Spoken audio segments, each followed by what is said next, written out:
Hi everyone, I'm Tami. Welcome. I am the creator of the blog and this YouTube channel called Nutmeg Notebook. And this is where my husband Tom and I share all about our whole food, plant-based lifestyle. So we're so happy to have you here today. If you are joining us for the first time, let me say welcome. We're glad to have you in our plant-based community. We have Randy and Jesse with us today. They are moderating the comments. And so they may, if you ask questions in the comments, they may go ahead and answer them for us. They know as much about plant-based living as we do, probably even more than we do. So we're happy to have our moderators here, and we're happy to have you here with us as well. And today we are going to be talking all about weight loss. So we have gotten so many emails in the recent weeks from people saying, hey, I'm trying to do this and I'm not getting results, or I was getting results but now I've plateaued, or I just don't know how to get going on this, I'm struggling. And so today I'm going to address those concerns with you, and we're really happy to answer your questions. So if you want to put a question in the comment section, if you would preface that with 4 question marks, then ask your question and end with 4 question marks. That will just help your questions to pop out to Tom or to our moderators. And then if we miss one, we can scroll back through and try to find the questions more easily. So did you want to say hi, Tom? Hello, everybody. Tom here. Thanks for being with us today. Tami just mentioned our moderators. That's Randy and Jesse. You don't think Tiffany's going to be with us today? No, Tiffany's not going to be with us today. So, but her flowers are right over there. So if she's watching the replay, you're represented. So I don't know why they've been Tiffany's flowers for a long time. Anyway, you already talked about question marks and such. And then Jesse and Randy, our moderators, may also be addressing some questions in the chat feed. So they often jump in and take care of business that I might not have spotted yet. So thank you for that. Did you have time to put any links in the show notes before we started, like the calorie density video or anything like that? Not no, yet? Ones that you mentioned I'll have to put in afterwards. I'll grab a pencil and paper and make notes. So, or while you're presenting the calorie density video and how to break if something else comes along, plateau. just mention it to me because I can work on that while the calorie density one for sure. While you're sequencing presenting. and calorie density. Here we're working out our strategy right here live. This is live. It's been a busy day. What can I say? Okay. We had a lot going on today. Oh, Kelly Vollmer's birthday is tomorrow. Oh. She turns 47. Nice. So she said that. I didn't say that. She said that right there in the chat feed. Okay. 6 years. That's cool. Okay. So sound seems to be okay from what I'm monitoring here on one of our other computers off to the side. So it was too loud to begin with. I actually turned it down a little bit. So moderators, if you need any sound adjustments, let me know. But I think it's okay. So I have a little bit of a presentation, and I have some pictures that I'm going to want you to put on the screen as well as we go along. So I'll need to be listening to the presentation. So you're well, I'm going to nudge you. I'll try to follow along. Do I have permission to nudge you? Yeah, nudge, bop, whack, whatever it takes. Oh, okay. Wow. Did you hear that? He said I could whack him. All right. Okay, well, let's get started. Okay. So, all right. So I'll be, actually, she usually will go through the presentation pretty cohesively. So if you have a question, you might want to hang on to it until she gets to the end of that and then pop it in there. And that way I can kind of spot them all close together rather than having to go fish. Sounds good. So, but anyway, let's get started. Tami, take it away. Thank you, Tom. So part of today was also inspired by a conversation I was having with a friend of mine recently, and she's adopting a whole food plant-based lifestyle, and in the beginnings of it, you have a lot of questions, and she told me her husband had gone to the doctor, and the doctor had suggested to her husband that you might consider going on a whole food plant-based lifestyle to lose weight and get some of these medical conditions that you have under control. And her husband, responded and said, oh, doc, we're already doing that. My wife has us doing a whole food plant-based diet. And my friend was telling me, you know, he doesn't have a clue. He thinks he's doing whole food plant-based because he's incorporated some salads into his meal plans and he's eating some baked potatoes and some baked sweet potatoes. She says, but he's putting butter and sour cream on his potatoes still. And so she said, Tami, a lot of people think they know what they're doing and they really don't. And she said, I thought I knew what I was doing until I started watching some of your videos. And she said, and then I discovered that there was a lot that I still needed to know because I'm doing so many things wrong. And she said, so, because I was talking about how I just feel like I'm saying the same things over and over again. And she said, keep saying all those things over and over again and keep doing the videos. And she said, because we need to hear it. When we are new at this, we need to hear it again and again so that we can adopt all of those things, because it's overwhelming in the beginning. There's so much that we need to do. And so we need to keep hearing it so that we can pick up the new things as we go along. And so with her encouragement and inspiration, I also decided that we would go ahead and address these things in yet another video, even though I feel like we have quite a few videos that could be really helpful to you. So I want my first picture to go up, if you would, about the journal, Tom. Right Okay. there, that one. This Yeah. one was ours. So whether you are just new with this or you've been doing it for a while and you're either gaining weight or you're plateauing, you're just stuck, you feel like you need to get a boost, the first thing I'm going to suggest that you do is keep a food journal. Now, we don't count calories or points or weigh and measure our food. I'm just asking you to jot down what you ate. You don't have to put the volume of it, just what you ate. And maybe do that for about a week. What that does is, one, it makes you super conscientious about what you're eating because you have to write it down. Even if you are the only one that's going to see it, there is something about putting pen to paper and documenting it that makes us highly aware of what we're eating, and it also can show you patterns. Maybe you'll discover, wow, you know, at 3 o'clock every day, I'm really feeling like I'm craving stuff, and that's when I start to eat badly. Or, you know, it's at 7 o'clock at night, I start snacking and I snack for the next 2 hours and look at all the stuff that I ate. And so what it will do for you is show you a pattern, and it will show you where your problem areas are so that then you have the opportunity to address them. Because first you have to acknowledge that there's an issue, and then you can create a plan on how to get past that. So just write everything down for a week, go back and look at it after the end of the week and see what you can learn about yourself. You also might see, you know, on this day I ate really well. Well, what was different about that day? You know, this day I didn't eat well. What could I do differently next time so that that doesn't happen?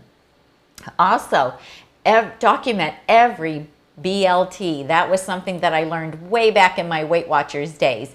And that stands for bites, licks, and tastes, because those add up. If you are making an almond butter and jam sandwich for the grandkids or your own children, and you lick the knife or you lick the spoon that you have jelly left over, that adds up quickly.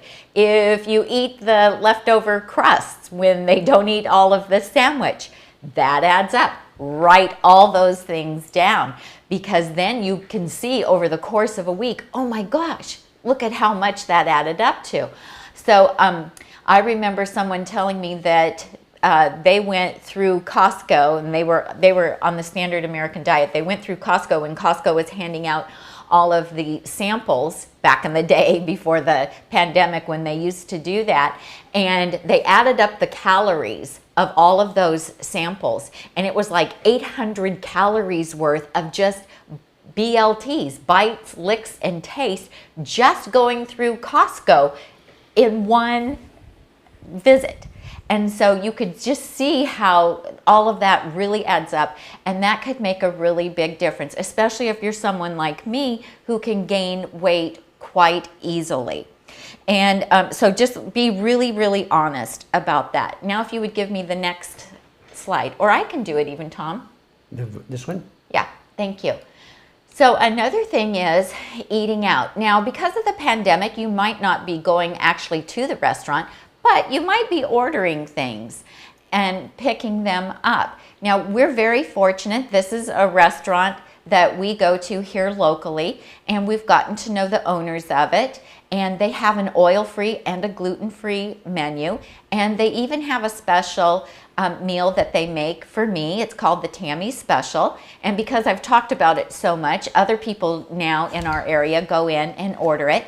And it is an oil-free stir fry. It's also sugar-free, and it's served over brown rice. But I can tell you that it isn't completely sodium-free. I'm sure the broth, they use a vegetable broth to make a sauce for it with a little bit of cornstarch, and there is sodium in that vegetable broth. So if you are eating out in restaurants, you are probably getting sodium. You're probably getting oil as well. Even though they're not adding oil to the pan that they make my stir fry in, I'm sure that there's residual oil in it from, you know, whatever they cooked in that pan previously. Now, I'm at my goal weight and I'm maintaining, and I can do that occasionally and be okay with it. But if you're doing it a lot and you're not asking, don't add oil, don't have any sugar in it, you're probably getting a lot of hidden oil, sugar, and salt. And oil is 120 calories per tablespoon and 14 grams of fat. And you know, a tablespoon is a really small quantity, and that does not fill you up, and your body doesn't go, oh, we just had 120 calories and 14 grams of fat, so let's not overdo the rest of the food. No, it doesn't do that. They've done studies where they've served people a pasta meal with marinara sauce, and one with oil, and then another time they give a same amount of food, but the marinara sauce has no oil. Well, whether it had oil or not, people ate the same amount of food. So our body does not recognize that oil and tell us to downregulate the rest of what we're eating. And so you're much better off sticking with whole foods. Don't eat the oil. It's highly refined, highly processed. All the fiber is gone, and virtually all the nutrients. So really what you're getting is liquid fat. And it is really difficult to get oil-free meals in a regular restaurant or a vegan restaurant. And vegan restaurants sometimes serve some of the most unhealthy food. Just because it's vegan doesn't mean that it is whole food, plant-based. A lot of the vegan food is just highly processed and highly fat. So you want to really curb eating out when you're in the weight loss phase, unless you can go and you know you can get like a beautiful fresh salad and just ask for some balsamic vinegar to put on it. And what I do is I take my own beans or my own potatoes with me to add to a beautiful salad, just to make it more satisfying and satiating, because I need that starch in order to feel full. Because just a plate of vegetables, you know, vegetables are 100 calories per pound. They're just not going to fill you up for very long. You're not going to feel satisfied, and then you're going to want, you know, what other people are eating. And I don't trust that they're going to make me beans that don't have some oil in them. So, so try, if you can, go for like 30 days without eating in a restaurant. That can really help you and give you a boost. And Tom, can you go back to the pictures for me? And we're gonna do the fruit one next. So also, sugar will make us crave more sugar. And we all know that, right? From the days when we were eating poorly. If you have those vegan desserts even, you know, just having that sugar gives you a really big dopamine hit, and then you ignite that memory in your brain about sugar, and we are hardwired to seek out the highest calorie density food for the least amount of effort. So we get a huge dopamine hit from that sugar when we eat it, especially if it's refined sugar, and then it just makes us have stronger cravings the next day or even later in the same day to eat more of that. So if you can stick with fruit instead of doing desserts for a while, that can help tame that sugar monster that some of us have. I was a huge sweets eater before I went whole food plant-based. I loved to bake. I loved desserts. I loved bread and all of that stuff. And so if you can concentrate on eating some fruit and have that be your dessert, even, I mean, I have desserts on my website that are perfectly healthy and good to eat, but if you are in weight loss mode, it might be better for you to stay away from those and try to just eat whole foods. Now, when we're thinking about fruit too, you know, there's a couple things to think about. So if you stick with the berries, strawberries, blueberries, blackberries, raspberries, the berries are a low glycemic fruit, and they are also lower in calorie and less likely to trigger you to want to keep eating more and more and more. Now, when we look at the tropical fruits like bananas and pineapple and mango, those are a higher glycemic level fruit. They're also higher calorie, and for some people those can also be a trigger for overeating. So maybe try to stick with the berries. Plus the berries are full of antioxidants, especially the blueberries, and so good for you, and they can be very satisfying. Now, it does take a while for us to neuroadapt. So initially, maybe the fruit won't taste all that sweet to you, but eventually it can. They've also, Dr. Greger in his How Not to Diet book, which is this one here on the bottom, can you guys see that? His How Not to Diet, this is a great book, has lots of tips in it of little things that you can do to help give you the edge for losing weight. Maybe I should hold it up for you. We have it on our Amazon page as well. Lots of wonderful tips in there. He does talk about how in a study that they did where they had people eat an apple before their meals, and an apple is, depending on the size, between 80 and like 100 calories. People ate about 300 calories less during the meal. So you really got a nice savings. You ate 100 calories, but it ends up saving you 300 calories in the meal. So, think how great fruit is, because it's full of fiber, it's full of water, it's very satiating. It also has that sweetness to it. Now, we do eventually neuroadapt to being SOS free. And SOS free, Tom, can you do the SOS free symbol for me? Symbol? Yeah, thank you. Symbol. What'd I say? Symbolum? That's a new word. Do you like it? Yeah, it's a new word. Simple and emblem. A simple emblem is a symbol. So in addition to being whole food plant-based, we are also SOS free, which means we don't add any salt, oil, or sugar to our cooking, to our meals. Now, I will have to say Tom and I are not completely sodium free. We still use some condiments that have sodium in it. I will buy some store-bought sauces or salsa that has some sodium in it. And so we are not completely salt-free, but I don't use salt in my cooking unless I'm cooking for to entertain people who would not like the food unless I added a little bit of salt to it. So we do eventually neuroadapt. You can get rid of the oil. You might miss it for like 90 to 120 days. That's about how long it takes for you to neuroadapt and get used to not having your food cooked in oil. Salt takes about 30 days to neuroadapt to, but you can do it. And we have a video all about how to cook oil-free, how to saute oil-free. We have a video all about how to season your food without salt, all the different wonderful natural salt substitutes that you can use, and vinegars and herbs, and lots of ideas on that. And Tom can put a link to that also in the show notes. So the one on how to cook without oil and how to season things without salt.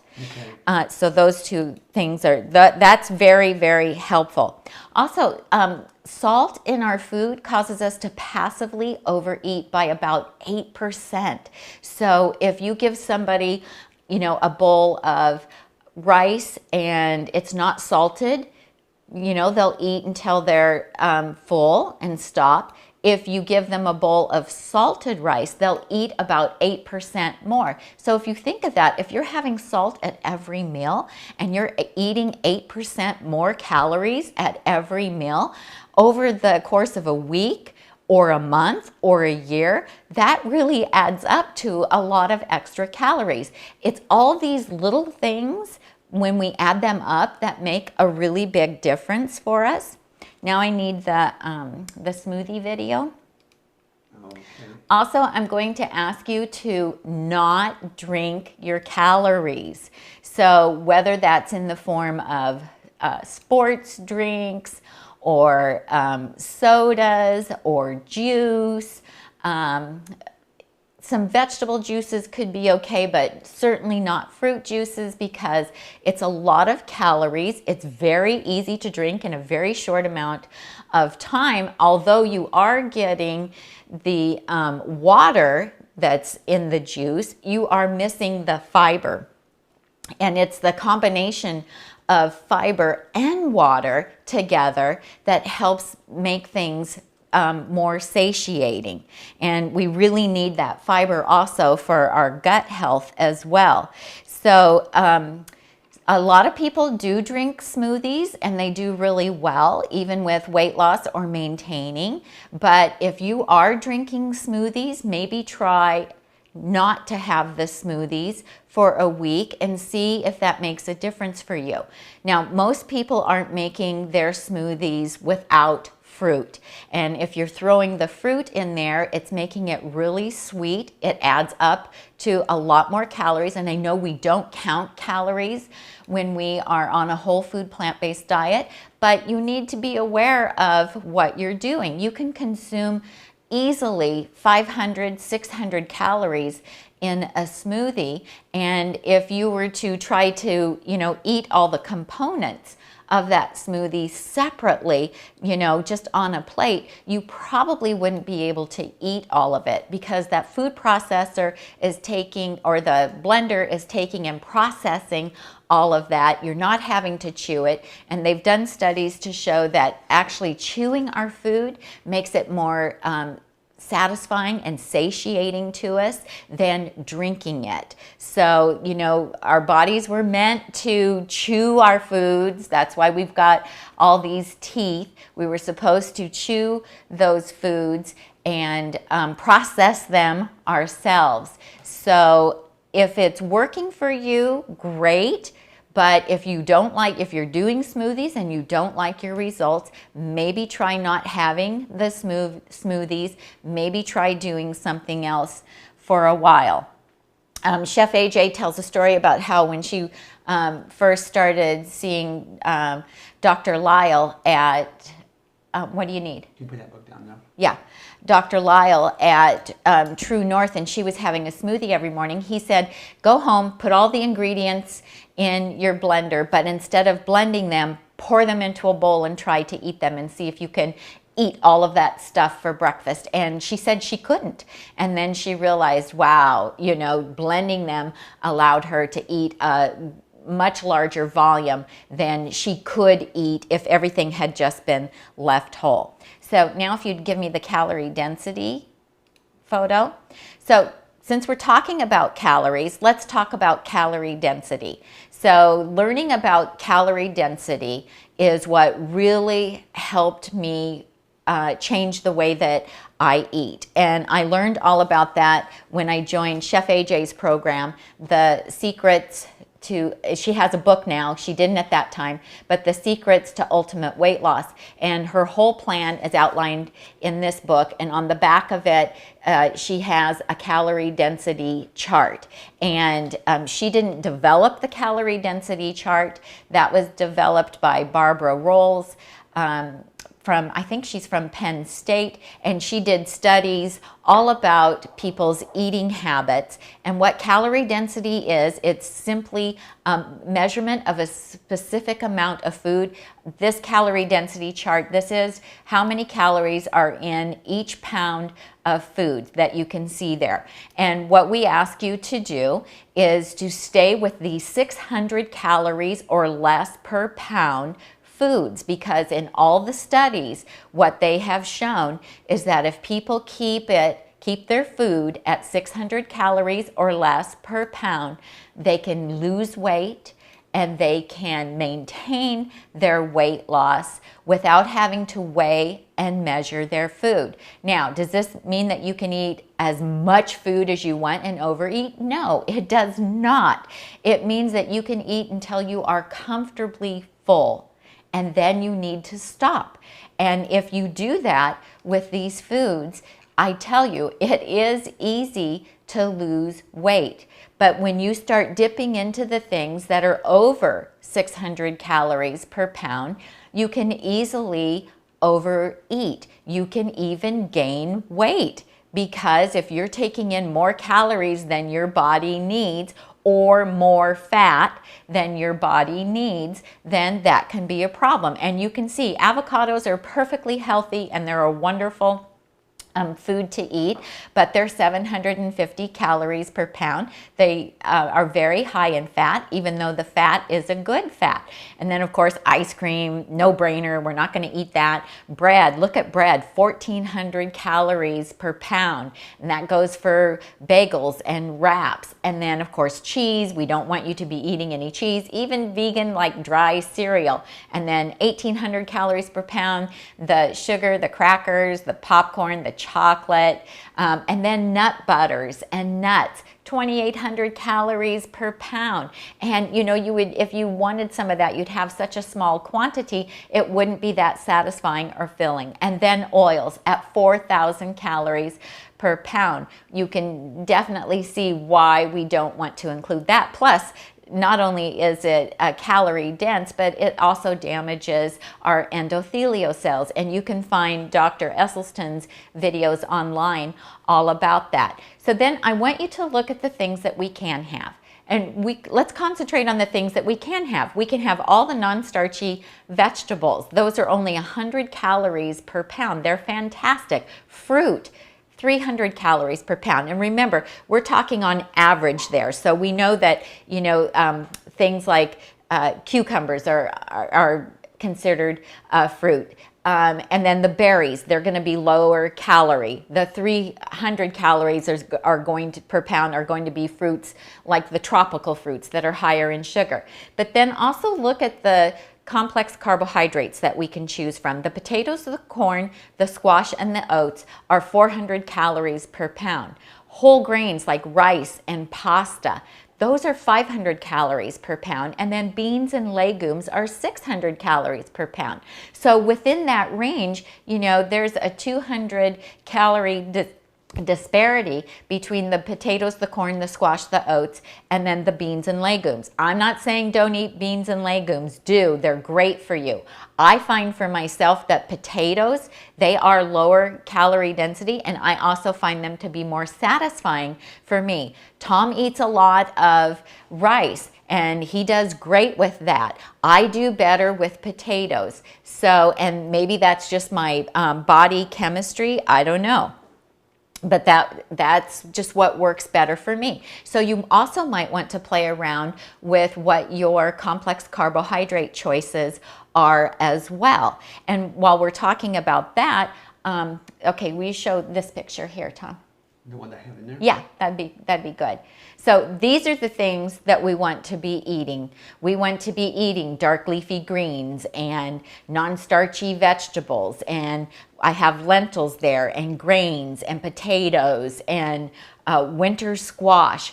These are what we want to make our food choices from. And we can make amazing, delicious, beautiful meals from these things. And the more simple you eat, the easier it is, not only on the wallet, but as far as time is concerned, because it takes a lot less time to make those things. Let's show the picture of the potatoes. Since we're talking about the complex carbohydrates, I also want to talk about wet starches versus dry starches. So this would be considered a dry starch. This is a cold Yukon Gold baked potato that I took out of the refrigerator because I batch cook those once a week. I cut it up and I put it in my air fryer. Now, it's still a whole food, but because I have air fried it, I have taken out some of the moisture out of it, and that does increase the calorie density. When we first got our air fryer, we were so excited to be able to make such delicious potatoes that I was making them every day. And I gained 5 pounds over the course of several weeks.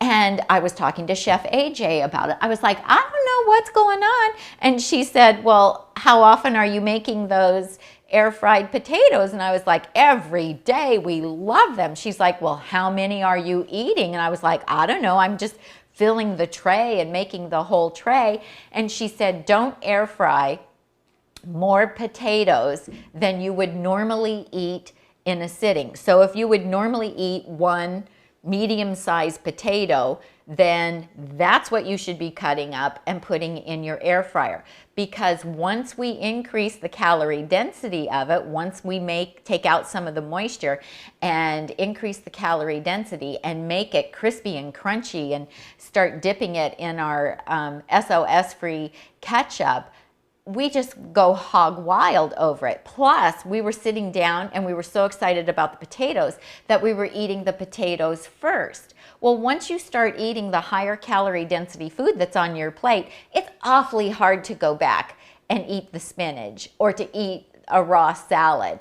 And so you have to bear in mind sequencing. What is sequencing? Sequencing is eating according to the calorie density chart, eating the lowest calorie density foods first, because those foods are full of water and fiber. They're lowest in calories, and they are going to create bulk in your stomach, and they are going to engage the stretch receptors that we have in our stomach, and they are going to make us feel full. Yes, Tom? I did put the sequencing video, it's the top one, in the show notes. And that Great. one is full of the most amazing pictures of wonderful food. You can imagine we get a lot of comments about Tami's display of the right kind of foods to sequence in that video. So, not right now, but later. If you haven't seen that one, do go back and watch it. It's very informative. I did put in the seasoning without oil, salt, and sugar, but there was a third video you wanted.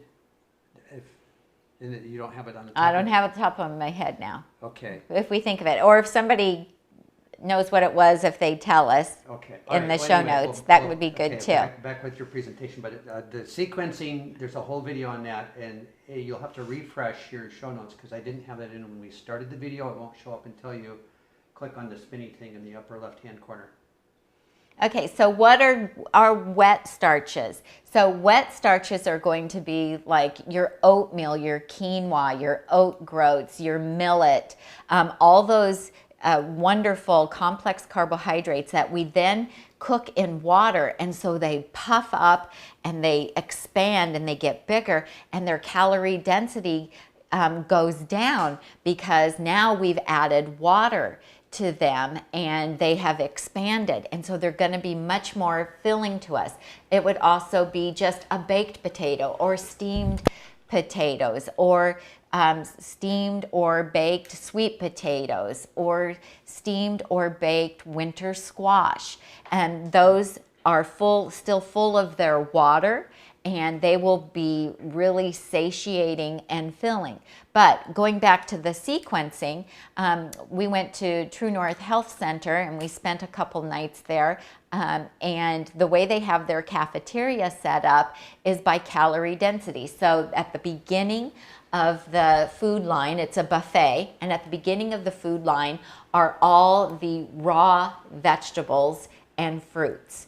And they're the non-starchy raw vegetables and the fruits. So those are the lower calorie density foods. And then you move on to your starches and wonderful, you know, whatever they're serving that day, whether it's steamed sweet potatoes or steamed winter squash or rice or quinoa or millet, whatever they have. And then you move on and you have things like the beans and the legumes and a soup or a stew or a chili. A question that's really pertaining to what you're talking Yes. about now. Colleen is asking, does it matter if your greens are first thing in the morning are cooked or raw? Yeah, it doesn't matter. You can have either. And I was going to talk about the greens too. And so the way that the cafeteria is set up at True North is the way that you should also eat the food that's on your plate. Especially when you're in weight loss mode. So start with the lowest calorie density foods and then move on to your starches. And half of your plate should be non-starchy vegetables, and then half of your plate can be starch. But what we did when we started, when we were doing the air fried potatoes after I had gained 5 pounds, is then I would still make the potatoes, but I would only air fry, you know, 1 potato for me, 1 potato for him, or if they were really small, you know, 2 or 3 of them to equate about the amount of potatoes that I would normally eat. And just for the heck of it, one time I weighed them and it was about 12 ounces. And I just did that just because people ask me all the time, how much do you eat? And that seems to be like a really good portion size. But then when we would sit down to eat our food, we would eat the non-starchy vegetables or the salad or whatever we had on our plate before we started to dive into the air fried potatoes. So also, you want to try to incorporate dark leafy greens into your entire day. And yes, at breakfast. And here's the reason why. And Dr. Greger talks about it in the How Not to Diet book. He talks about thylakoids. So there's a compound in dark leafy greens that is called thylakoids. And the thylakoids help suppress your appetite and suppress cravings. Who doesn't want that when you're trying to lose weight or maintain your weight? Plus, we know from reading Fiber Fueled how important dark leafy greens are for our gut biome.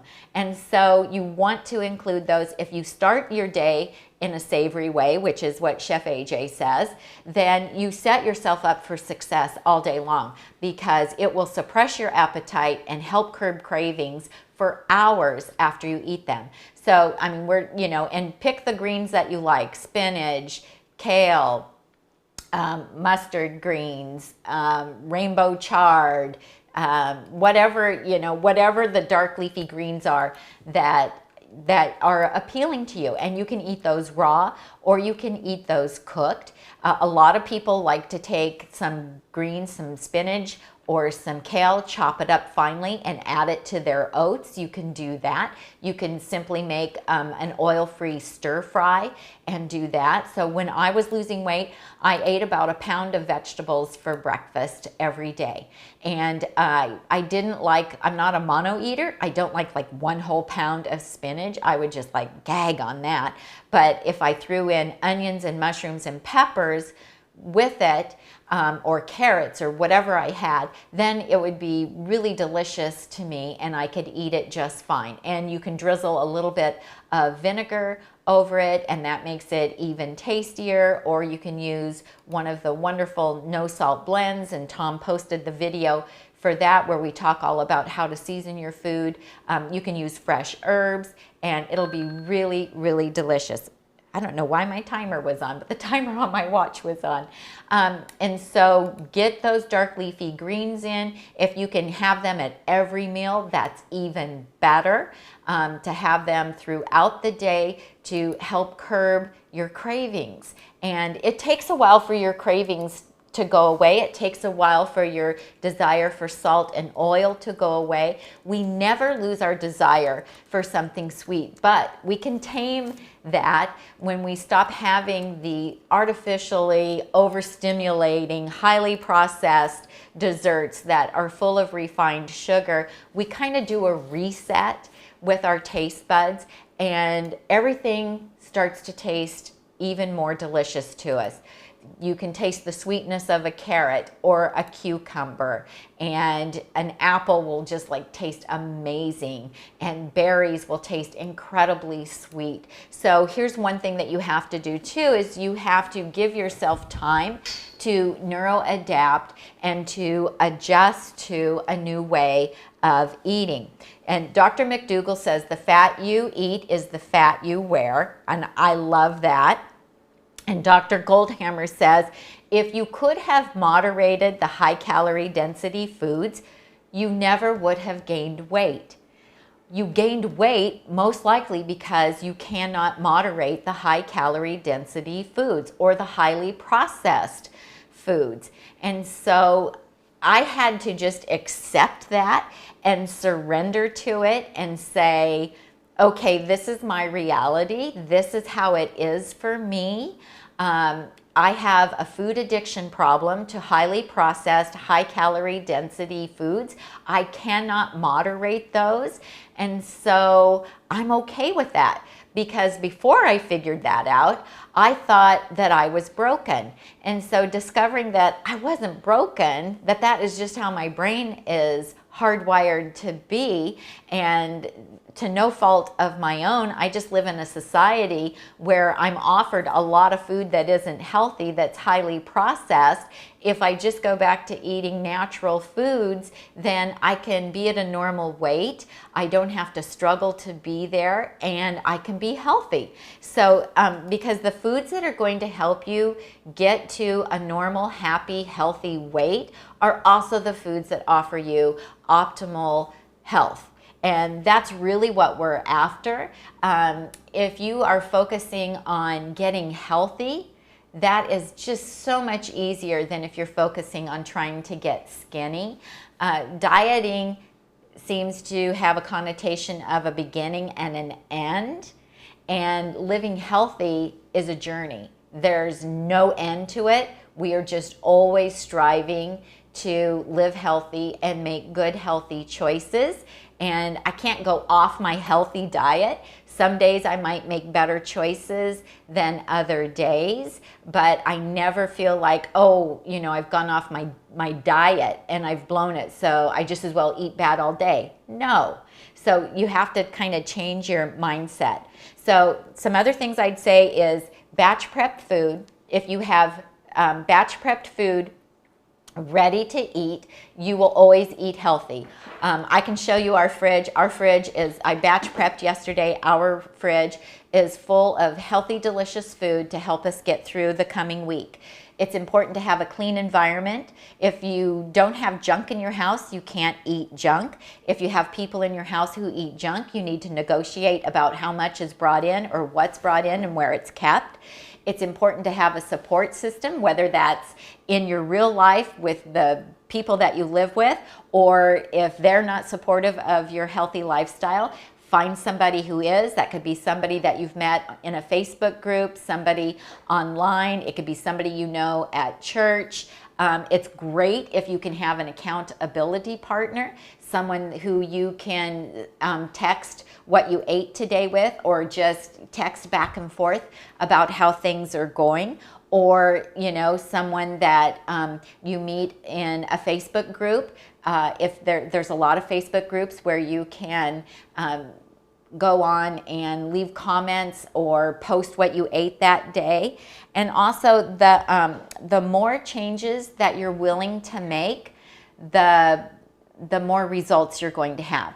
So if you're giving it only 50% effort and you're only doing about half of the things that we've talked about, you can only expect about half the results, right? And so the more things that you're willing to change, the more healthy habits you're willing to make, then the greater reward you're going to have, because the better results that you're going to have. So let's see. Oh, I forgot to have you show the greens. Sorry, Tom. And then it's just...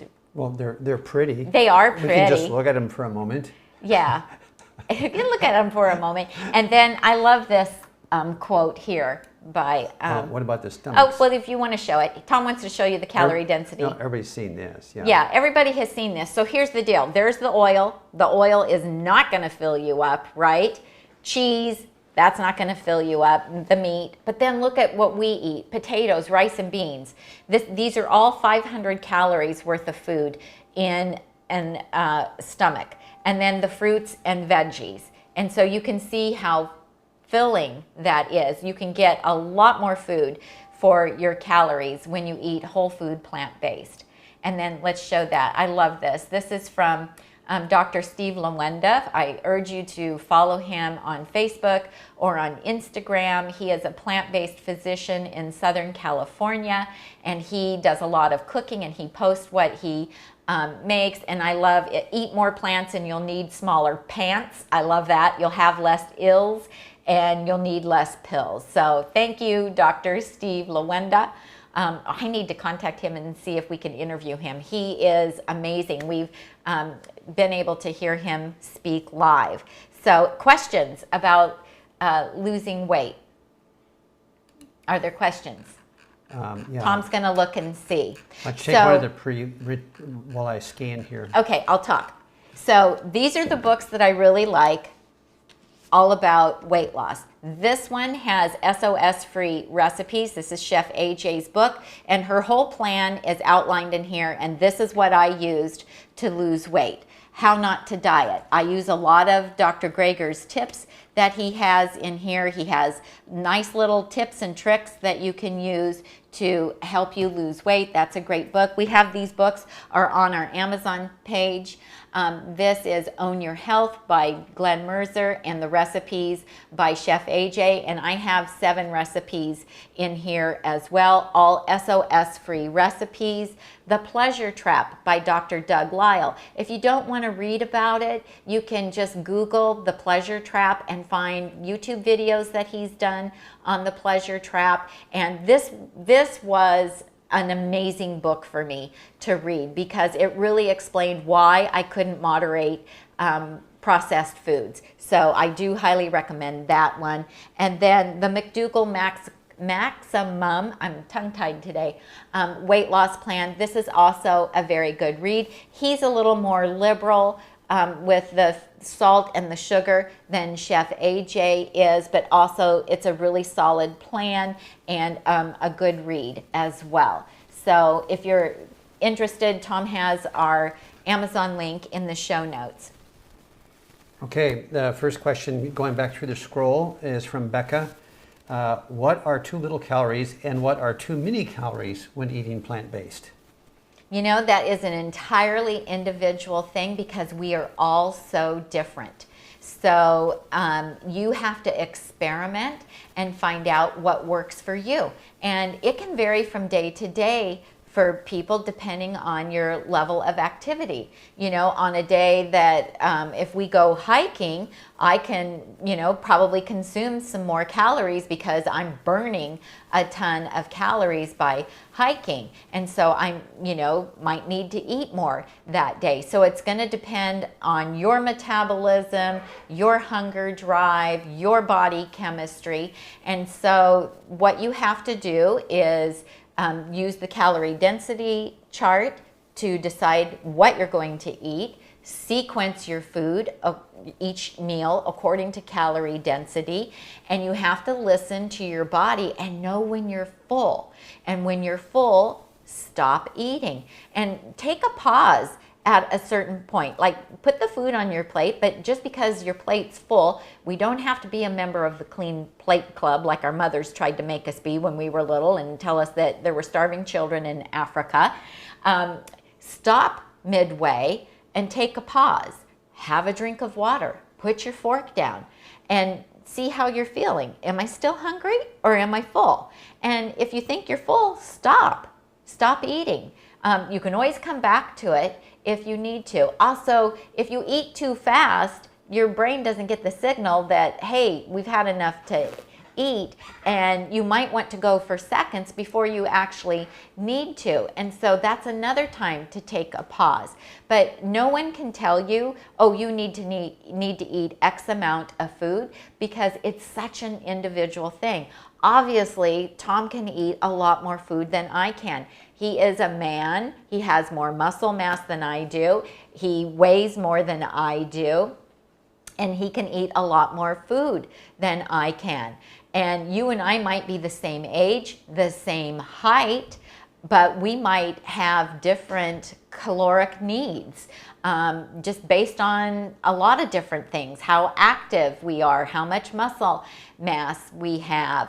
I was a yo-yo dieter for nearly 40 years, and Dr. Roseanne Oliveira, she has some lectures, and you can find her lectures on Chef AJ's YouTube channel, and she talks about how yo-yo dieters have to eat about 25% less calories than someone their same age, height, and weight who has never been a yo-yo dieter. You have to remember that if you have gained weight and lost weight, you have little fat cells, they never go away. So however overweight we get, we have all those fat cells with us for the rest of our life, even if we lose weight and get to a healthy weight. And those little fat cells are sitting there just waiting for us to overeat so that they can store some fat in them.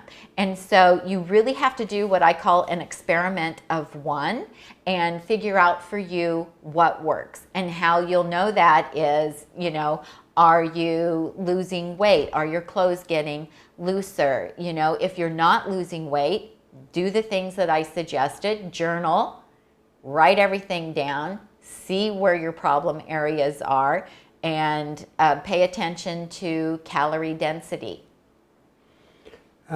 Carol's asking or stating that she's been making chocolate shakes with frozen bananas. That's good. I think she means oat milk. It says out milk, but I think she means oat milk and dates and chocolate powder. And then you get this question on, is that okay? Which kind of pertains to what you were just talking about. Well, is it okay for you? Well, it sounds pretty high calorie on the front end. Yeah. So that is a lot of calories, because all of that adds up. It's also, very sweet, especially with the dates. Those are all whole foods. That's great. But the question is, how's it working for you? Are you trying to lose weight and you're still able to lose weight? If you're getting the results, I'm kind of a results-driven person. And so if it's working for you and you like the results you're getting, then you probably don't need to change anything. Here's the problem that people fall into. When you first start losing weight, let's say you have 50 pounds to lose, making pretty much any little change is going to result in some weight loss for you. As you start to lose weight, as you get thinner and thinner, you need less calories. People ask me, so how do you maintain your weight loss? Did you start adding back in a bunch of foods? No, I didn't. I didn't get to do that. The reason why is when I was 49 pounds heavier, I required more calories just to sustain me, even if I wasn't doing anything, because it takes more calories to carry all that weight around. As I got thinner, I actually needed less calories. So you might be able to get by with doing some things and eating some things, some richer foods in the beginning, but as you get closer to a normal, healthy weight, you might have to make an adjustment in the amount of food you eat or the type of food that you eat. So many people that go whole food, plant-based, SOS free, and eat according to the calorie density chart, once they get to their healthy weight, when they start to play around and start adding some of the higher fat foods back in, many of them start to gain weight. So whether it's dates or nut butter or tofu or avocado, because those things are higher in fat and higher calorie density. So you just have to experiment, and if it's working for you, then that's okay. But that is a very sweet thing that you're making. Like, I don't eat desserts every day. I have fruit every day, and often fruit is my dessert because I just don't need that extra high calorie density food, even if it's something healthy like my brownies or something like that. I just don't need that every day because I gain weight very easily. So I've got a question from Lois here on vitamin D, but before we jump to that, we're getting a bunch of questions about Tami's drink. And the moderators have already answered in the chat feed that it's Beet Boost, and it's from NutriGardens as a company, and I do have the link in the show notes. Tami drinks that every day. She mentioned the big term earlier that it relaxes your epithelial cell. It's got nitric oxide in it, and so it helps with circulation, anti-inflammatory, just makes all your plumbing, your vascular plumbing work better. So it does have, and it helps with inflammation. It has a powerful health benefit, but it's also tasty and refreshing. So that's why it's not red wine. It's not red wine. And it's not juice. And it's not. It's beets. Yeah, it's beets. So anyway, so thank you for asking. Link is down below in the show notes, and that is an affiliate link. We are affiliates of NutriGardens. Lois is asking or stating that she's been on a vegan plan and been on a vegan plan and SOS Free since January, just diagnosed with low vitamin D. Can a vegan diet contribute to this deficiency? No, it does. Your diet doesn't have anything to do with it. So I've been eating whole food plant-based since 2013, and and I exercise, I eat extremely healthy, and I was also diagnosed with low vitamin D last year. There's a lot of different things that can play into that, and just know that a lot of people who are on the standard American diet are low in vitamin D, especially if you live in the northern hemisphere. So they say that you shouldn't drop below a 25, and I was actually at a number 8. And so my doctor put me on a prescription supplement that I did for, I think, 3 months, and then a higher dose of over-the-counter. And I just a couple weeks ago, I had it checked again, and now it's back up to 81, and it's actually like 1 point over what they want it to be. So it's, a lot of people are low in vitamin D, and it's not related to your diet. Yeah, Jessica touched on this in her reply to Lois. In one of my annual checkups, my doctor said everybody's low on vitamin D. Everybody needs to take vitamin D, and of course, as whole food plant-based, we take B12. But yeah, everybody needs to be on some kind of vitamin D supplement because our Western lifestyle does not give us enough opportunity for naturally generated sunshine vitamin D. Well, and when we're outside, we have sunscreen on us.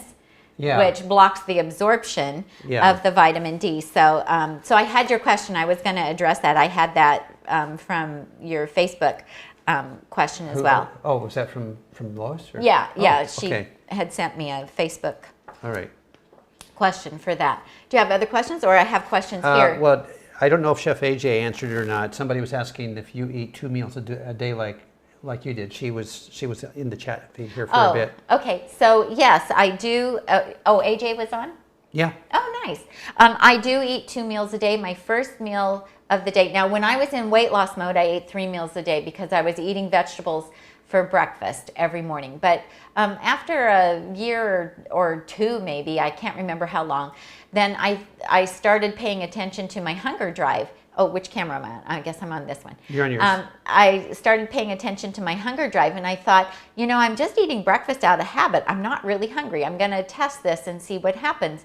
And what ended up happening is I am not hungry for breakfast. I'm usually not hungry until lunch. Now, if I eat really lightly one day, the next day I might be hungry at 9 or 10 o'clock. And if I am, then I might eat a sweet potato or one of my quinoa banana oat muffins. But usually my first meal of the day is lunch, and that's when I have my big, beautiful chopped salad.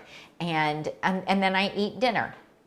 And then I normally don't snack after dinner. Occasionally If Tom's having a snack, occasionally I'll want a snack too, but it's his fault. Oh, if I'm having a snack, then she will want one too. But if do. I'm not having one, then she's not inclined.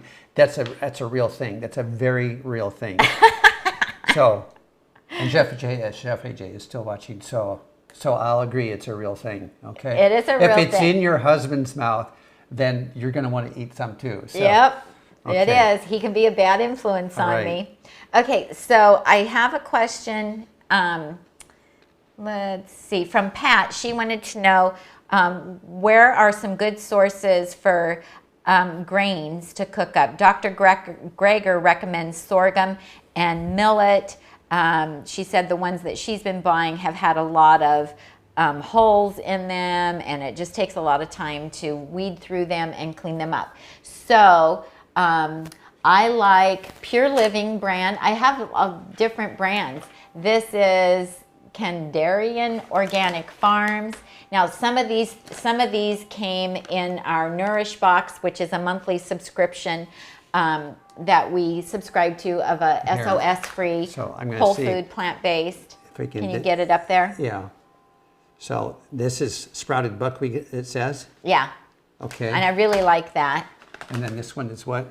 That is sorghum. And that came in our Nourish Box, but I really like that brand. It has been good. This is Whole Foods bulk millet. Oh, it's little. Yeah, millet's little tiny. Oh. It's good. The Shiloh Farms, I like that brand. That's quinoa flakes, but they have, I just ordered all kinds of sorghum and millet and all kinds of things from Shiloh Farms. So the question again was what? What brands do you order that are nice, that aren't full of bugs? And then this we get from Amazon. We like our grains to not be full of bugs. That's right. And that we have on our Amazon page. Yeah. So if you check the pantry items on our Amazon affiliate page, you can see some of the brands of things that that we use and that we like. So I hope that helps you out with those. Okay. Question from Colleen. Could you have only a potato, Hannah sweet potato for breakfast without the greens? You know, that's up to you. I mean, you can, sure. Now, just remember that the Hannah yam is kind of sweet. And so, you know, for some people, you have to test and see what works for you. And if what you're doing is working for you, then go ahead and go for it. If you have the savory greens or vegetables for breakfast, it keeps you from craving more sweet throughout the day. So, but you know, do what works for you. If it ain't broke, don't fix it, if that's working for you. But if it's not working for you, if you're finding that you're hungry before lunch and you're, you know, looking for something that's sweet again, then maybe you want to try something different. I can tell you that if I have the quinoa banana oat muffin in the morning, if I eat one of those mid-morning, I am feeling more snacky the rest of the day than if I hadn't had that muffin and just waited and had my first meal as my big salad at lunch. So it just all depends on the individual and what works for you. So Angeline wrote and asked, she says, I bought some fresh mushrooms at the green market yesterday. Every recipe I find includes a bit of oil. Is there a trick to grilling and sauteing without oil? Is there a video or a cookbook you recommend? I considered going oil-free, but it seems very hard to do. Actually, oil for me was like so easy to give up. We have a video on how to saute oil-free. Watch that. This book and this book are full of recipes that do not contain any oil. These are SOS-free, delicious recipes in both of these books, as well as Kathy Fisher has her Straight Up Food book. This just happens to be my cookbook shelf down here. And this is also another excellent cookbook. And we have all of these are listed on our Amazon page. And watch our video on how to saute. And I never use a drop of oil. And you can make wonderful mushrooms. You can also put them in the air fryer. And they turn out really great in there. This Cindy wants to know, where do you buy the screens that you use in your Breville air fryer that helps make them cleaner? Look on our Amazon page. There is a link below the show notes to our Amazon page, and they're called grill mesh mats. Grill mesh mats, or the cookie, cookie Crispy mats. cooker mats. Crispy cooker mats. But grill mesh mats are the ones that are, I think, more available right now, and that's probably, those will be maybe in with the appliances category on our shopping page, because I put them right next to the Breville itself, along with the Hug-a-Plug for behind it, and the breadboard on top. So look for them there. Okay, and Oscar wants to know, can you tell me what brand and model of food processor you use? So a couple months ago, we bought the Vitamix food processor attachment that works on our Vitamix base, and you have to have the Ascent or the, what's the other? Venturist model of Vitamix in order for it to work, and I love it. We also have a Cuisinart, and it works beautifully, but it is a pain in the butt to wash it because of the way that they made the lid on it. The food gets thrown up and caught in the rubber gasket that's around the lid, and that doesn't come out, and it's so hard to clean. It does a great job, but it's very hard to clean. But I am loving the Vitamix food processor attachment. And if you go to our Amazon page, you're going to tell. I was going to tell him. Were you going to tell him? She's going to tell you. I'm going to. At the top of the Amazon page, we have a video that I made on the Vitamix food processor, and we made one for our YouTube channel. We just don't have it edited and put up yet. Okay, a question from Melanie. Did you ever get clarification from Dr. Greger about whether consuming the black cumin seeds is okay when you have thyroid problems? Yeah, he has not. I did not find anything that said that you should not have black cumin seed if you are hypothyroid. I did not find anything. Yeah. I did not find anything regarding that. If you have a link or something, then shoot that to us. Yeah. So Janice says, I'm wondering if you could give me some suggestions when staying with friends who are not plant-based. We will be flying to another state to stay with them for dinner and then breakfast the next day. Then we're staying at a bed and breakfast for one day after that. I will also need food during the day when we are out and about, taking a mansion tour and going to a baseball game. We are flying, so there is no opportunity to bring an Instant Pot. What do you suggest when flying and when with our friends and at the bed and breakfast and out and about? I would take some food with me. Do your friends know that you're eating whole food, plant-based? Can you go to a grocery store as soon as you get there? And I mean, I would just buy some potatoes and some no salt added canned beans and some frozen corn. And that would work for me. And for the day that you're going to be out, bake some sweet potatoes or some potatoes and take those with you. Most places you can get just a plain salad. If you have the little bottles of vinegar, you can take those with you to use for dressing. If not, now most restaurants have plain balsamic vinegar because, you know, balsamic vinegar is like the in thing.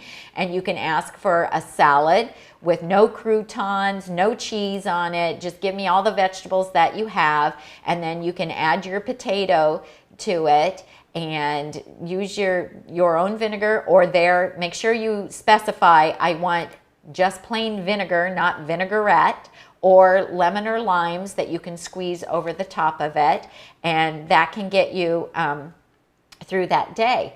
And if you have an air fryer, you could make some air fried garbanzo beans before you go and have those in little Ziploc bags because they don't require refrigeration then. I have a video on how to make those.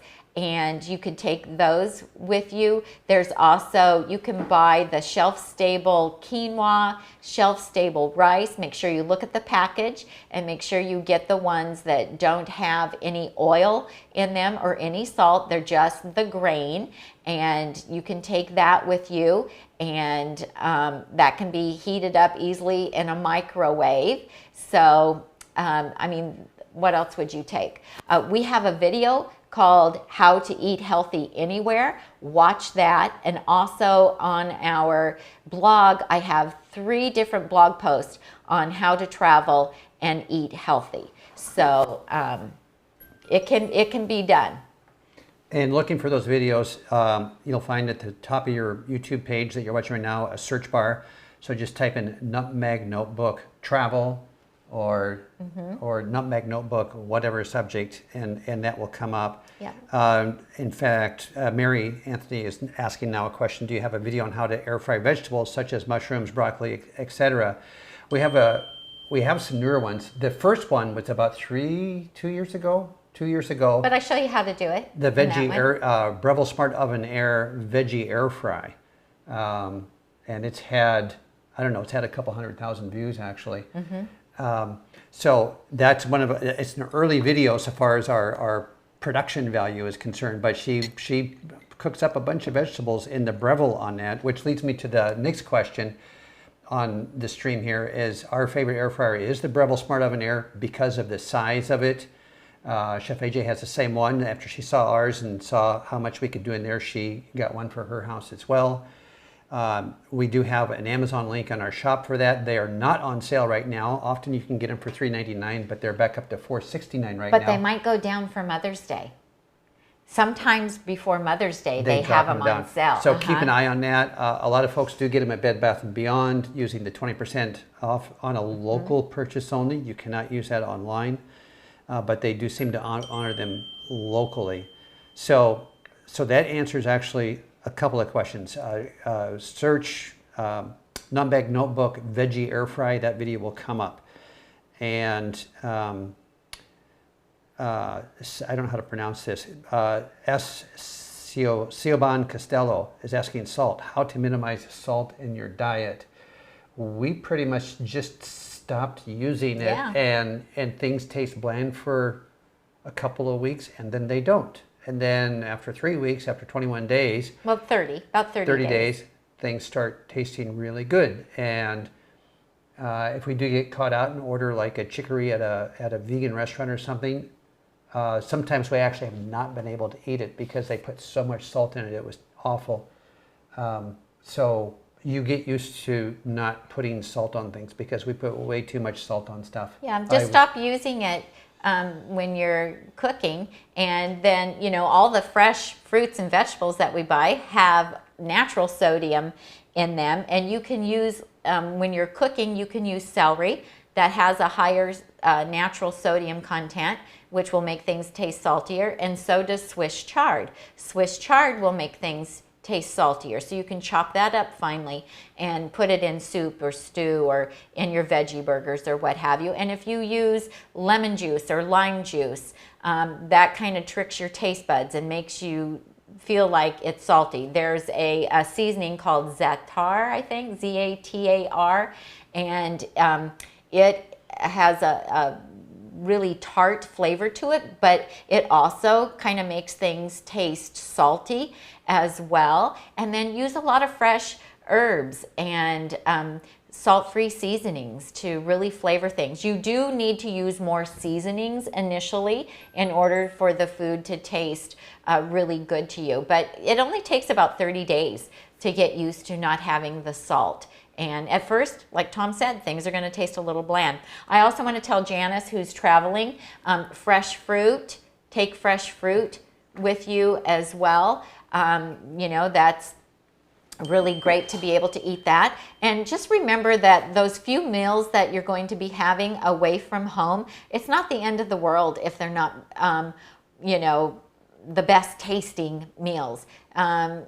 I always think, well, I can eat really super delicious again when I get home. I just need to get stuff to get me by and focus on the experiences that you're having fun at the ball game, having fun with your friends, and don't concentrate on the food or the lack of food, and drink lots of water. So hopefully that will help. And take potatoes. Potatoes are great. I mean, we take potatoes and bake them and then wrap them in parchment paper and then foil over the top of that, and they'll stay nice and hot. You can put them in your backpack or in your purse, and I don't know if you're allowed to take that food into the baseball game or not, but we can be perfectly happy with a couple of sweet potatoes and a piece of fruit. That can totally be a meal for us.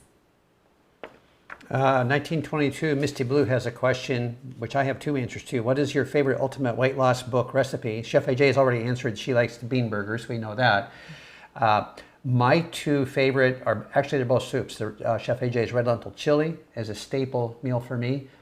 And then the cauliflower bisque, where everything, and a cauliflower and onion and some honey yams, and all gets dumped into a pressure cooker and gets blended with the immersion blender. That's an amazing soup. So those 2 are... Oh, and you eat a lot of the curry ginger butternut squash soup, my recipe. That's because that's what I find in the freezer. She makes it... See, I eat the red lentil chili and I eat the cauliflower bisque, and so those are gone. So do I get out the crock pot and make some? I know these ingredients. No, I just eat the ginger. My favorite, the curry ginger butternut squash soup. Yeah, and then I say we're getting low on soup. We need to get the pressure cookers going again. So that's my answer. Yeah, and I love the ponachos. I eat the ponachos a lot. We have a video on how to make the ponachos. Well, this was what out of the Chef AJ's program. program. Out of Chef AJ's books. Yeah.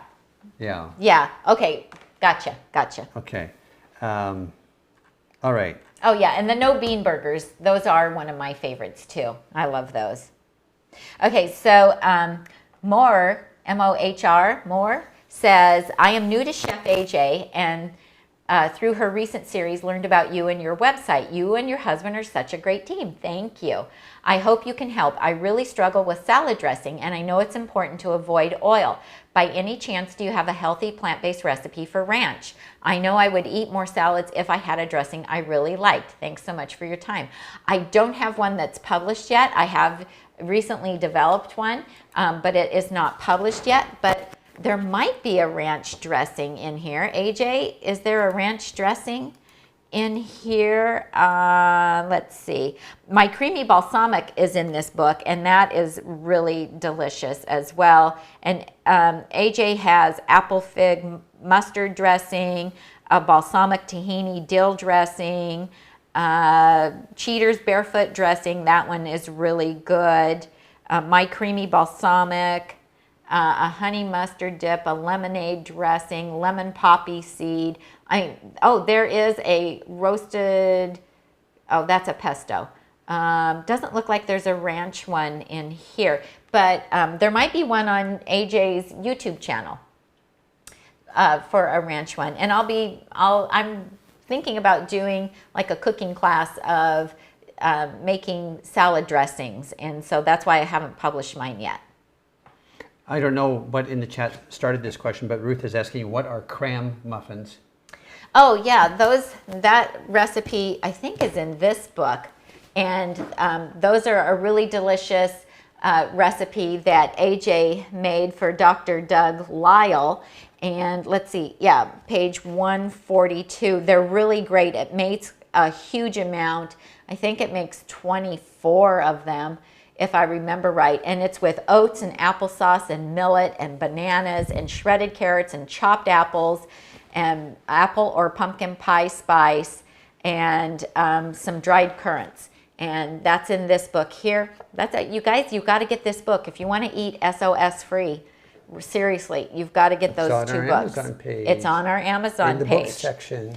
And then I wanted to thank Deborah. She, after we did the interview last week with the folks from Joy Plant Milk, she sent us a tip on a container that we could get for storing our almond or cashew milk in.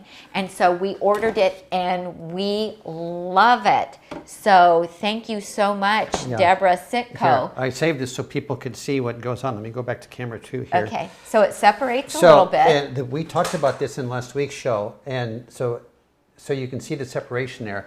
You need to make sure that this lid is down nice and tight. So I'm close to my electronics, because you just give this a stir, and it completely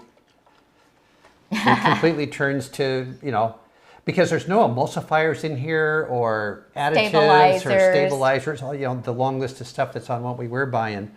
So, and I love this kind of old-fashioned looking picture. So that will be going on my morning oats now, moving forward. Did you put it on our Amazon page yet? I'm going to be putting this. I'm going to be putting this on the Amazon page as soon as I hang it up in the refrigerator. Okay. I'll jump over and do that. Yeah. So smarty. It's smarty. Okay. So anyway, Deb, thank you for this tip. This is perfect. Yeah, we absolutely love it. We're just thrilled with it, and that is a quart pitcher. So it holds 4 cups, which is great because that's how much we usually make at one time. So we could either do 2 cups or 4 cups in it, and it's great.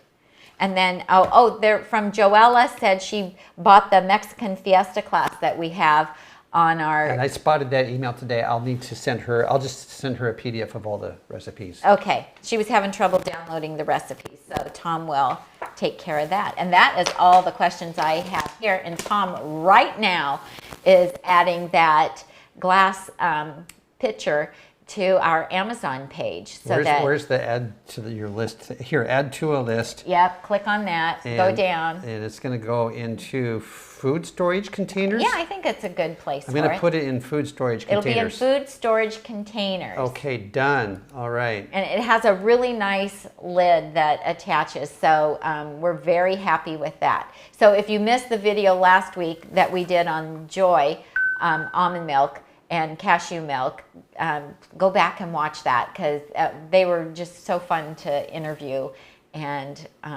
we love the products. So that was really great. Any other questions? How are we on time? We're getting close to running out of time, and I think are you done with all of the printed questions and comments? Yeah, I think I answered all of the questions that I had. So I know questions come in. It's hard to keep track of them because some people direct message me on Facebook, some people send emails, some people direct message me on Instagram. So we try to scramble at the last minute before we're going live to check all those places for questions. And so if we missed your question today, please email it to Tami at Nutmeg Notebook, and we'll try to answer it next week then. Okay, here's a question I missed earlier from Odalie Lore. Are soups as bad as smoothies? Because we talked about not making your calories so easy to digest. Well, normally the soups are really full of a lot of fiber and vegetables and so forth.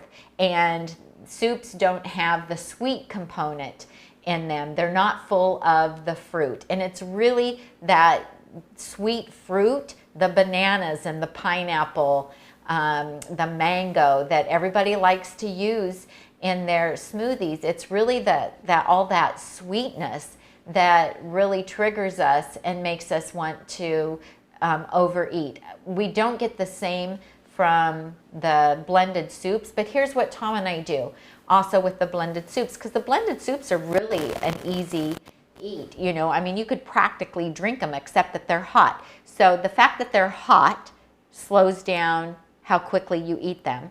Plus, we add a starch to it. So even if it's a soup that has, like Chef AJ has her cauliflower bisque, and that has Hannah yams and cauliflower in it. But we blend that. But when we go to serve it, Tom will use rice in the bottom of his bowl. I'll either use a cut up Yukon Gold potato or some cooked oat groats. And then we usually add either some chopped spinach or chopped arugula to it. I'm on camera. Okay. Here. So yeah, we're not usually eating just the soup. Right. We're always adding something plant to the soup, and the soup is made of plant stuff. Right. So and if you're in weight loss mode, then you should be sequencing, and you should be having half a plate full of non-starchy vegetables before you get to the soup. So then you've eaten a large amount of bulk of water and fiber that is encased in the vegetables. So it's not really going to equate to drinking a smoothie. No, it's not going to be the same then as drinking the smoothie. A couple other questions I missed earlier from Ruth asking what is the Nourish Box. If you go to Google and search Nutmeg Notebook Nourish, and it's spelled N-U-R-I-S-H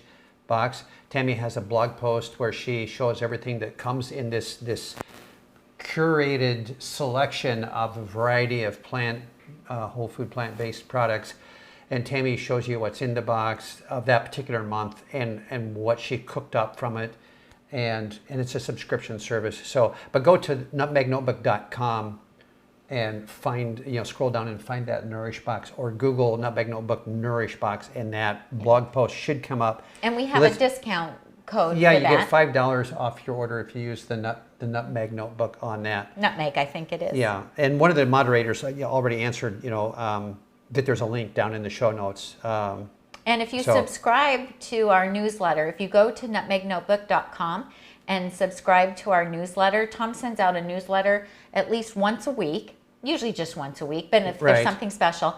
And we list all of the different companies that we love. Yeah, well, not all of them, but like the ones that have something going on, I stir them up sometimes. But our partner, our brand partners, I guess they're called, and I update what's going on with them. Today, the news with Will Your World is Dylan's got everything back in stock. Today, the news with Super Cubes is they now, after the Shark Tank episode a month and a half ago, have everything back in stock. So that is the first time that those two planets have aligned. So yeah, I try to keep up to date on sourcing some of the things that we love to use. Lissa is asking, do you like to rinse your grains before cooking, including rice? I absolutely rinse rice.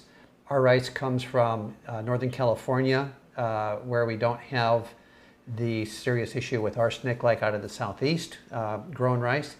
However, I still like to rinse it at least 2, probably 3 times, because it kind of gets just the grain dust up out of there, and I find that there's less bubbling, less debris, especially when it depressurizes. You don't get as much bubbling stuff, residue in the top of the pressure cooker that I cook it in. So absolutely, I rinse rice. You rinse quinoa sometimes for some reason? Well, not the Costco one, because the Costco one, the quinoa, if you just buy regular quinoa, it does have a little coating on it that you do have to rinse away. Otherwise, it causes it to taste bitter. But I buy the pre-washed one from Costco, so I don't have to do that. I don't rinse the oat groats. I haven't felt a need to do that, and I don't usually rinse the millet or the sorghum either. So maybe it depends on where you purchase them from, if you feel like they need it or not. Let's see. Yeah, Sherry is asking about, or stating about supporting Will Your World and other small businesses, and that's why I give the direct link on, for instance, the Super Cubes product we really like. I give the direct link so you can buy straight from them. Because Amazon does take a cut from their, the price is the same either way, I think, but Amazon does take a cut. So I do try to provide a direct link as well as an Amazon link, so folks have easy access to stuff. Okay, so Jesse is saying, somebody asked earlier how to gain weight on whole food plant-based. Look at that calorie density chart and go for turn it upside down.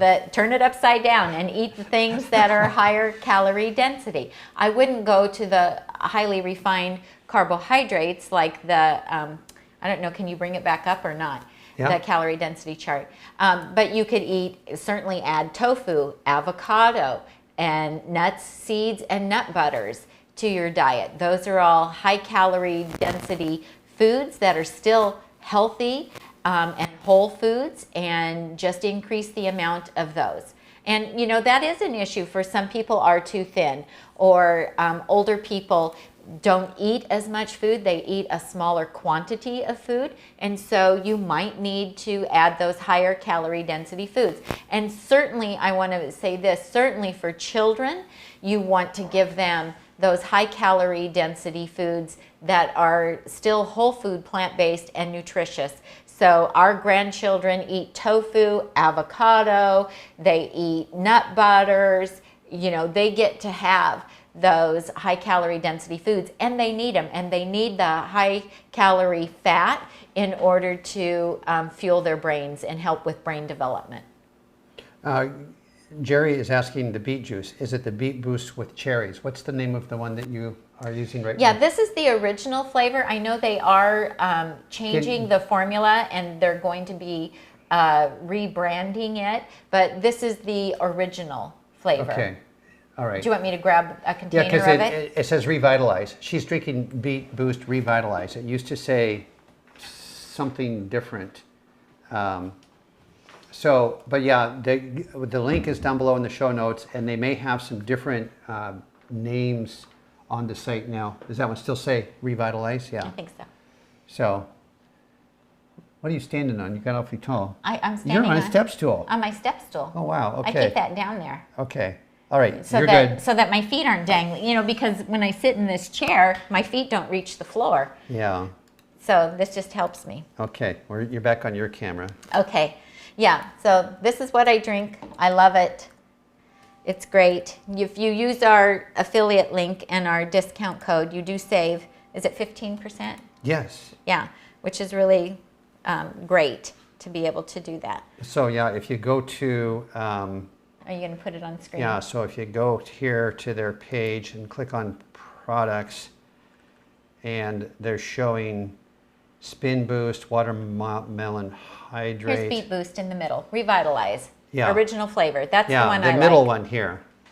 And then it disappears when I move the mouse. Yeah. So that one that turns into the picture of beets is the Yeah, one. so, and the Beet Boost is really great to use before you are going to do like aggressive exercise. So before you're going to go for a run or a bike ride, or before you go for a hike. It's also good for recovery. So after you do a strenuous workout, or you know, come back from a bike ride, or you know, athletes love it, and they'll use it to help their performance and also to help recover afterwards. And I'm no athlete, but it just makes me feel better. I love the Beet Boost. Okay.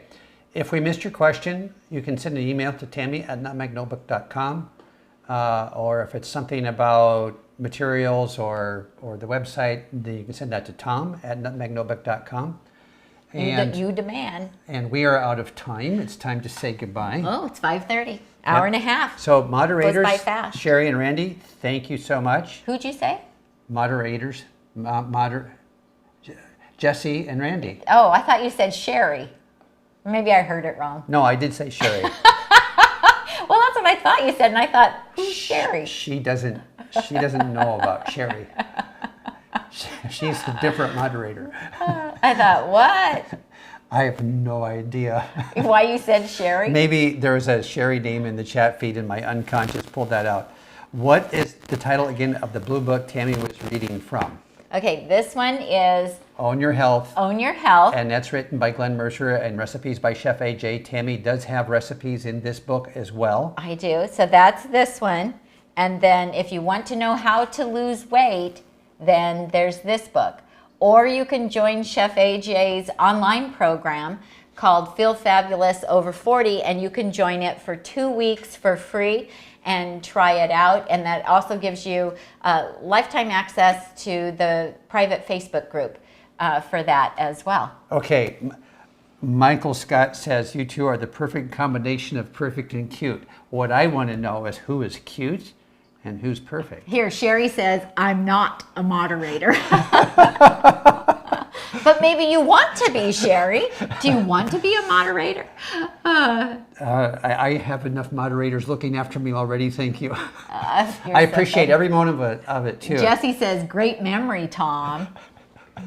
Okay. I knew it was something subliminal, something subconscious. Was it? Yeah. You probably were looking at the screen, saw that name, and then And my just said it. yeah. Okay. Yeah, that's so All funny. right. Belinda said great live stream. So thank you for being here, Belinda. Everybody else, thank you so much.